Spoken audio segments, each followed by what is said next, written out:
इधर अमेरिकी central command बलों ने एक सटीक हवाई हमले में आतंकी मोहम्मद सलाह अल जबीर को मार गिराया है, जिसके बाद कहा जा रहा है कि आगे भी ऐसे अभियान चलते रहेंगे।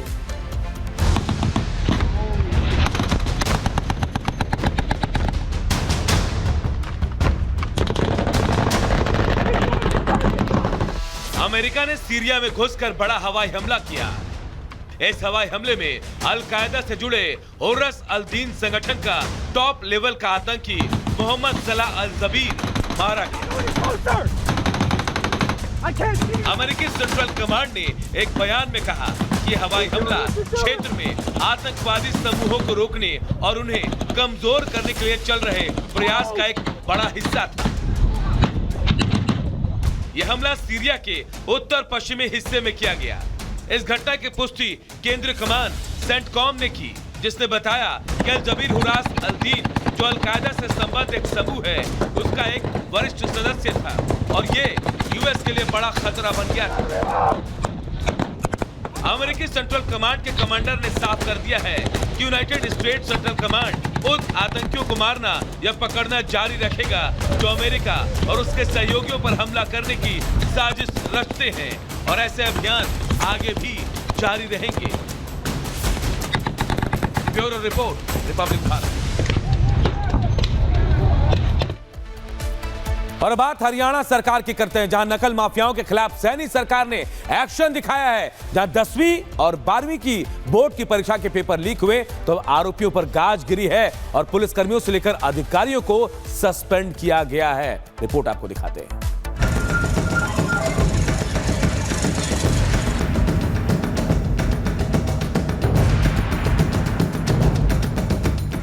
हरियाणा में पेपर लीक का मामला अब तूल पकड़ता जा रहा है, जिससे अब शिक्षा विभाग की व्यवस्थाओं पर सवाल खड़े हो रहे हैं। हालांकि अब इस मामले को लेकर सैनी सरकार एक्शन मोड में नजर आ रही है और नकल माफिया पर नकेल कसना शुरू हो गया है। ताबड़तोड़ कार्रवाई करके नूह और पलवल से कई नकलचियों को धर दबोचा गया है। मुख्यमंत्री नायब सिंह सैनी खुद सामने आए और कहा, हरियाणा में पेपर लीक नहीं बल्कि पेपर आउट हुआ है। अपने भाई बेटे को ये पेपर लीक नहीं है, पेपर आउट हुआ है। एक सेंटर से पेपर आउट हुआ है। किसी बच्चे ने पेपर बाहर दिया, उसका व्हाट्सएप बाहर चला गया और इस बात को हमने गंभीरता से लिया है और हमने ये कहा है कि सरकार की जो क्रेडिबिलिटी है उसके ऊपर कोई सवालिया निशान नहीं होना चाहिए। इस पूरे कांड में अधिकारियों के साथ ही पुलिस के अधिकारी भी शामिल थे, जिन पर अब गाज गिरनी शुरू हो गई है और एक एक करके सभी नकल माफियाओं पर शिकंजा कसा जा रहा है। सरकारी स्कूलों के 4 इन्विजिलेटर्स और प्राइवेट स्कूल के 1 इन्विजिलेटर्स के खिलाफ एफआईआर दर्ज कराई है। अभी तक 25 पुलिस अधिकारियों व कर्मचारी उसमें दोषी हमें मिले हैं, जो हमारी प्राथमिक जांच थी। सभी 25 पुलिस अधिकारियों व कर्मचारियों को सस्पेंड करने के आदेश दिए गए हैं। अभी तक 4 बाहरी व्यक्तियों और 8 जो बच्चे थे पेपर दे रहे थे उनके खिलाफ भी कार्रवाई एफआईआर दर्ज हुई है। दरअसल हरियाणा में बोर्ड परीक्षा शुरू होते ही पेपर लीक के मामले देखने को मिले और फिर जैसे ये खबर सामने आई, शिक्षा विभाग में हड़कंप मच गया। नूह में गुरुवार को 12वीं का पेपर भी लीक हुआ। टपकन सेंटर से अंग्रेजी का पेपर आउट हो गया। इसके बाद 10वीं कक्षा का पेपर भी लीक हो गया। परीक्षा शुरू होने के 15 मिनट में पेपर आउट हुआ। प्राइवेट स्कूल से गणित का पेपर लीक हो गया। वहीं जिन परीक्षा केंद्रों से पेपर आउट हुआ उसके सुपरवाइजर समेत 7 लोगों को सस्पेंड कर दिया गया है। साथ ही जिन सेंटर पर पेपर लीक हुआ है वहां दोबारा परीक्षा कराने की तैयारी चल रही है। Bureau report, Republic Bharat. और अब बात अलीगढ़ मुस्लिम यूनिवर्सिटी की करते, जहां छोटी सी बात पर 2 गुटों में जमकर झड़प हो गई और गोलीबारी भी हुई। इस गोलीबारी में एक छात्र की मौत हो गई है और अब पुलिस आरोपी छात्रों को तलाश रही है। रिपोर्ट देखिए।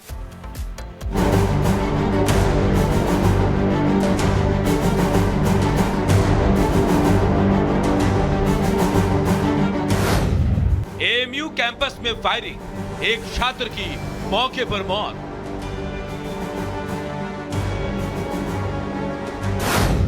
मामूली बात पर हुई मारपीट, आरोपी छात्र की तलाश में पुलिस। फायरिंग के बाद एएमयू में सन्नाटा, तफ्तीश में जुटी अलीगढ़ पुलिस। एएमयू कैंपस में पुलिस पहुंची है, लोगों का जमावड़ा लगा है। जांच की जा रही है कि आखिर छात्रों के दो गुटों में मारपीट कैसे हो गई और क्यों ये मारपीट फायरिंग तक पहुंच गई। दरअसल मामूली बात पर छात्रों के बीच पहले कहासुनी हुई और फिर देखते ही देखते मारपीट शुरू हो गई और मारपीट फायरिंग तक जा पहुंची और इस फायरिंग में एक छात्र की मौत हो गई। थाना सिविल लाइन क्षेत्र स्थित एबीके स्कूल जमालपुर टूटी बाउंड्री के पास आज छात्रों के दो पक्षों में आपसी विवाद व मारपीट हुई। इसी सूचना पर पुलिस बल तत्काल मौके पर पहुंचा तथा घायल छात्र को जेएनएफसी उपचार हेतु भेजा गया, जहां पर उसकी मृत्यु हो गई। इस संबंध में परिजनों द्वारा दी गई तहरीर के आधार पर अभियोग पंजीकृत कर आरोपियों की तलाश हेतु 3 टीमें गठित की गई हैं। शीघ्र ही आरोपियों की गिरफ्तारी सुनिश्चित करते हुए अन्य वसूली कार्रवाई अमल में लाई जाएगी। पुलिस फरार आरोपी छात्रों की तलाश कर रही है। पुलिस की तरफ से 3 टीमें बनाई गई हैं, जो कैंपस में लगे सीसीटीवी फुटेज को खंगाल रही है। वह मृतक का परिवार अस्पताल में डेरा डालकर दोषियों को कड़ी सजा देने की मांग कर रहा है। Bureau report, Republic Bharat. इधर संभल हिंसा को लेकर न्यायिक आयोग की टीम एक्शन मोड में नजर आ रही है। तमाम लोगों के बयान दर्ज किए जा रहे हैं ताकि जो दोषी हैं उन्हें सलाखों के पीछे पहुंचाया जा सके। रिपोर्ट देखिए।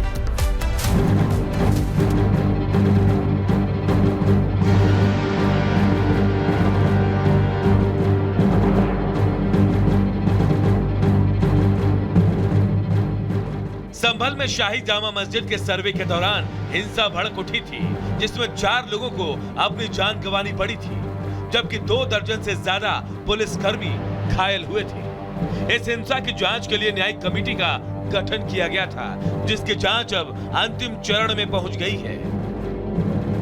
बीते साल 24 नवंबर को भड़की हिंसा की जांच करने न्यायिक आयोग की टीम संभल पहुंची थी, जिसने संभल के डीएम, एसपी सहित 45 लोगों के बयान दर्ज किए हैं। इसके साथ ही जेल में बंद 77 आरोपियों के भी बयान दर्ज किए गए हैं।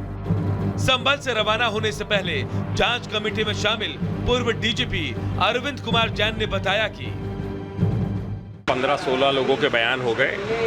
डीएम साहब का भी हो गया, एसडीएम जो हैं वंदना मिश्रा उनका भी हो गया, और जो आते रहे, डॉक्टर आए थे अग्रवाल, उनका नहीं हो पाया था, उनका हो गया। बहुत से पब्लिक के गवाह थे जिन्होंने शपथ पत्र दिए थे, उनके बयान हो गए, और बाकी जो गवाह बचे हैं उनका बयान या तो यहीं कोई तारीख तय करेंगे, यहाँ आके लेंगे, अन्यथा वहीं लखनऊ बुलाएंगे। हाईकोर्ट के पूर्व जज देवेंद्र अरोड़ा के नेतृत्व वाली जांच कमेटी संभल में इससे पहले 3 बार जांच और बयान दर्ज करने के लिए आ चुकी है।